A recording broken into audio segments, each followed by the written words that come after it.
আসসালামু আলাইকুম রহমতুল্লাহি ওবারাকাতু। সুপ্রিয় দর্শক, কেমন আছেন? আশা করি সবাই ভালো।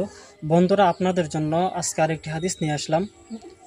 আমাদের প্রিয় নবী হজরত মুহাম্মদ সাল্লাল্লাহু আলাইহি ওয়াসাল্লাম বলেছেন, যে ব্যক্তি কোনো দাসকে মুক্ত করে, আল্লাহ রাব্বুল আলামিন ওই ব্যক্তির প্রতিটি অঙ্গের বিনিময়ে, অর্থাৎ যে ব্যক্তি দাসকে মুক্ত করবে ওই ব্যক্তির প্রতিটি অঙ্গকে জাহান্নামের আগুন থেকে মুক্ত করবে। বন্ধুরা, এখন আমরা যেহেতু এমন জামানার মধ্যে আছি যে জামানার মধ্যে কোনো দাস নেই, তাহলে আমরা এই হাদিসের সবটি কিভাবে লাভ করব? এই হাদিসের সব লাভের জন্য আপনি এই কাজগুলো করতে পারেন। যেমন নাকি কোনো ব্যক্তি ঋণের মধ্যে ডুবে আছেন, আপনি তার ঋণগুলো পরিশোধ করার সহযোগিতা করতে পারেন।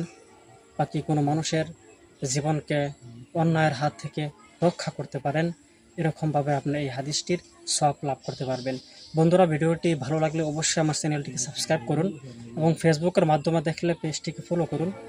এরকম ইসলামিক সুন্দর সুন্দর ভিডিও আমাদের এই পেজের মাধ্যমে বা এই ইউটিউব চ্যানেলের মাধ্যমে আপনারা কন্টিনিউ পেয়ে যাবেন। বন্ধুরা, দেখা হবে অন্য এক ভিডিওতে। ততক্ষণ সবাই ভালো থাকেন। আসসালামু আলাইকুম রহমতুল্লাহ। Thanks for watching Mofid Official.